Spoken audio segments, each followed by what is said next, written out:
Welcome to Cartoonist Kayfabe. My name is Jim Rugg. I'm Ed Piscor. And today we're going to look at some of the archival material of Bill Boichel, the owner of Copacetic Comics. He has also published a lot of stuff over the years, from advertising to zines and magazines and comic books.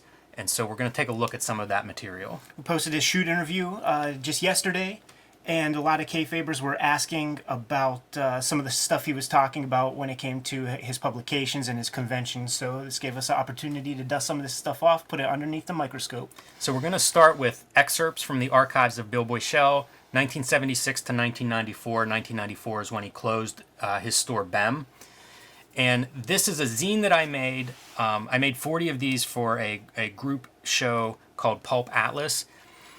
And one of the things that I always like about Copacetic Comics and what Bill does is his design sense. He does all of his own, advertising and putting everything together. So I was very inspired by sort of the aesthetic that you see on display if you visit any of his stores or see some of his publications. And so I was talking to him about what kind of records he had. As if anyone that knows Bill can imagine, he has quite a collection of archival material going back to the 70s, whenever he first started selling comics. And I went over to his house one day, and I went through a couple of boxes of this stuff with him, kind of walking me through some of the stuff that he had kept as a record. And then he gave that to me, and I went to a Kinko's one night, and I made this zine between 1 and 5 in the morning one night, using no computers to sort of like channel the way he had built most of the stuff that you would see in here that was all done pre-digital. So I was trying to kind of capture that, and it was very, very fun exercise. Anybody that's into making zines, very different. And one thing I learned is red is used, you can use as black, like to mask something out in a black and white photocopy. So starts out with a little bit of background. This is just something I put together. I actually typed this up on a typewriter and then cut and pasted it together to create that part. Where'd you get a typewriter? My garage. Oh, good for you. And then we get into, it's mostly organized chronologically.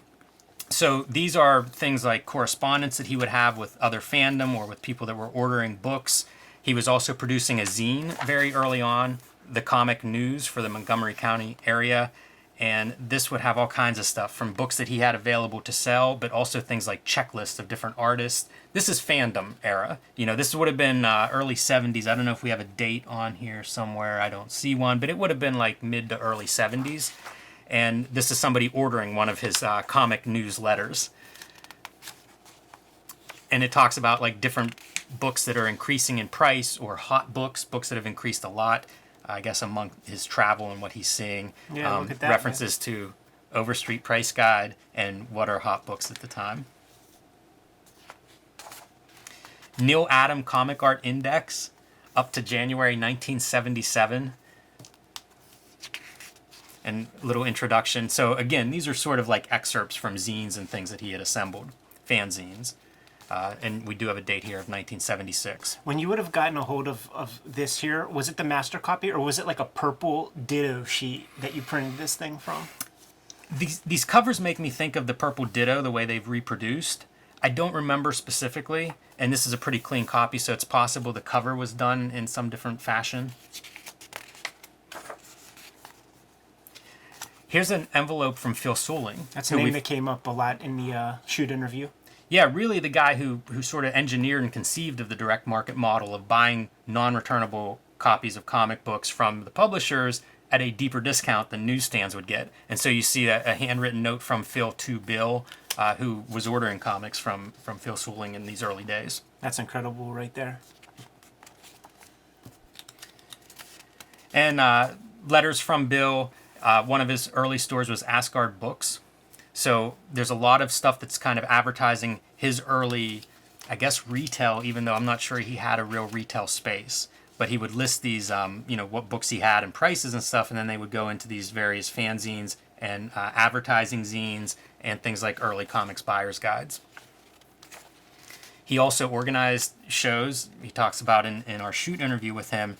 These are plans for one of his early shows, making diagrams of like where dealers would be set up, how many tables they want, different position. 10-hole dealers, it looks like. Early days, man, early days. We do those Wizard reviews, and they pimp these shows a lot, and that's like early 90s, where it's like half the attendance at shows had never been to a show before. Imagine the 70s, it's like really a different concept. And again, Asgard Books, I think, was the first official retailer name that he used. So ads from that. You can see from some of those ad zines, you buy like a quarter-page ad.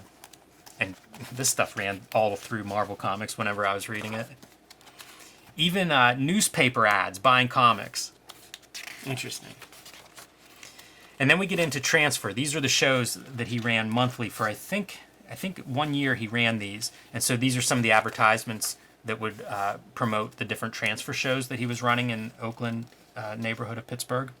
Yeah, like one of the things that I regretted not talking about on the shoot interview was that he would bring in guests every now and then, and he would have, Jaime and Gilbert sleeping on the floor in his apartment. Yeah, amazing. Tell us that story. We've talked about Plan 9 from Outer Space, so, they're hip to this. Bill was always hip to this kind of stuff, that weirder countercultural stuff. Part of his show is Plan 9 from Outer Space as part of his comic convention planning. He was also doing work with Pittsburgh filmmakers, so he was showing films, and that was part of his area of interest. Yeah, we're starting to see the name Bem pop up. Yeah, so this is mid-'80s. This is, I believe, towards the end of this run of shows is when he opens up his first brick-and-mortar retail space. So Asgard Books was not a brick-and-mortar space? No. Okay. I mean, I guess there was a space where the stuff was warehouse, but it wasn't like a business that you would come and go. And this is the design that I was talking about that was kind of what was behind doing a zine in this approach. Do you have any idea how he would achieve some of this stuff? Like bud up the July like that? Was he doing that on a Macintosh? No, there would have been no digital component of this. These were probably like a Letraset kind of letters. I'm guessing like rub-on type letters or sticker letters. It's so perfect. Yeah, he's definitely applying it from some kind of a mechanical lettering process, but able to arrange it however he sees fit. And also, like, he owned a photocopier. So we're going to look at a couple of his publications from that era, but he owned a photocopier that you could actually put in, like, a second color. Yeah. But it wasn't a risograph. No, not a risograph. But he was interested in this kind of, like, reproduction, iterations of work and stuff. So very early on, he was engaging with that. And then this is the notice of opening, like the start of a store. Going from the Transformer shows, the transfer shows, to actually having a retail space, 1986. And this is the first. They would always do a comic book at each monthly show, and it was called Transformer, and this is issue 1's cover by Tom Grinberg. And this is layouts for that issue. So I'm going to pull out that issue now, and we can look at some of the layouts and compare it. So this is the actual issue. This is January 1985, I believe. Maybe 1986, actually. I don't know if there's a date on there. Maybe 1985. And again, Tom Grinberg artwork. And then whenever you get inside, you can see like the notes on page 1 layout here. And we've talked about layouts before on this channel. And you can see then the actual page 1 compared to the layout. So following pretty closely, but interesting to see his notes on dialogue and what's happening on the pages. And pretty nice artwork. Is that Grinberg on the interiors? Yeah. Bill Boichel writer, Tom Grinberg artist. That's so funny. I know I have the comic with that on the cover. A Joe Orlando piece, I believe. Yeah, so besides organizing a monthly show, he was also producing comics at this level on a monthly basis. This is funny because I'm just being reminded of when he's talking about like Rorschach and shit, because like that cover piece, and then there's that bit that we were just showing where it's like somebody got tossed out of a window. Some parallels to Watchmen. Right. Yeah, I guess it preceded Watchmen by a little bit. Alan Moore had copies of Transfer or Transformer.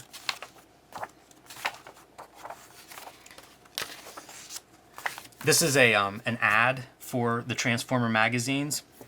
There are 18 of them advertised here. I can't remember how many he said he did. Did he say 20? I don't remember. But definitely the first 12 were produced monthly, which the more I learn about making comics, the more impressed I am by that kind of statistic. And I brought along the Small Press Comics Explosion #7 from 1986, November. This is an interesting publication on its own and probably one we'll visit at some point. But the reason I bring it is because it has this full-page ad for Transformer magazine from BEM, the P.O. box, and you get to see some of those covers reproduced there. So, you know, like these ads were appearing in different magazines and trade journals of that time period. You know, the black and white boom, participating in the black and white boom, essentially.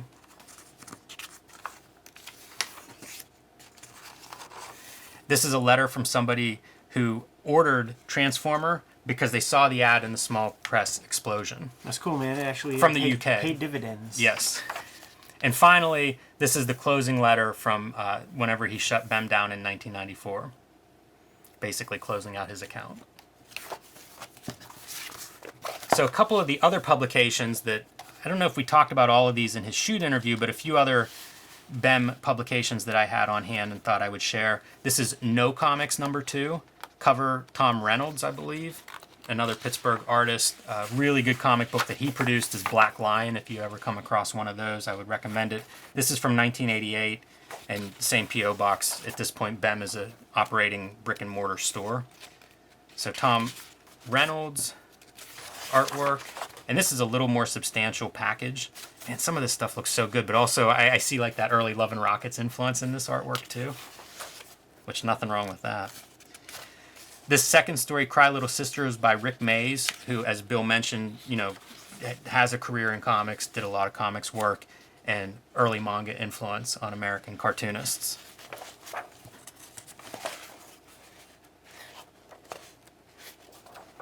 And early Frank Santoro work, script by Bill Boichel. I think he wrote a lot of these in conjunction with these artists that he would work with. It's a cool cover.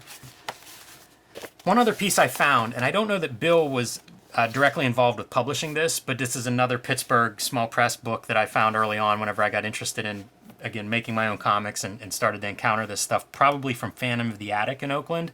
This is Codex Pop #1, and friend of the show, Tom Scioli.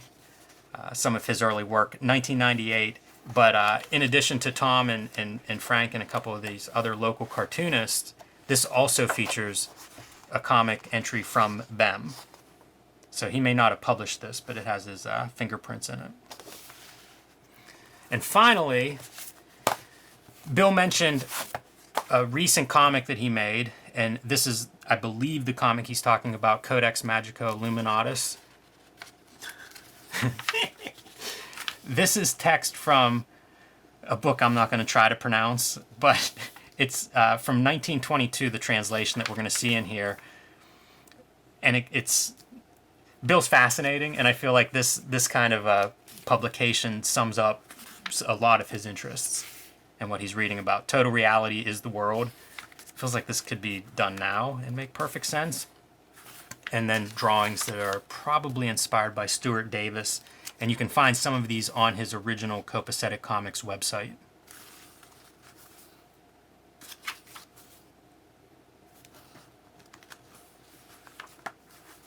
And you see another example of his design here with the BEM ad on the back.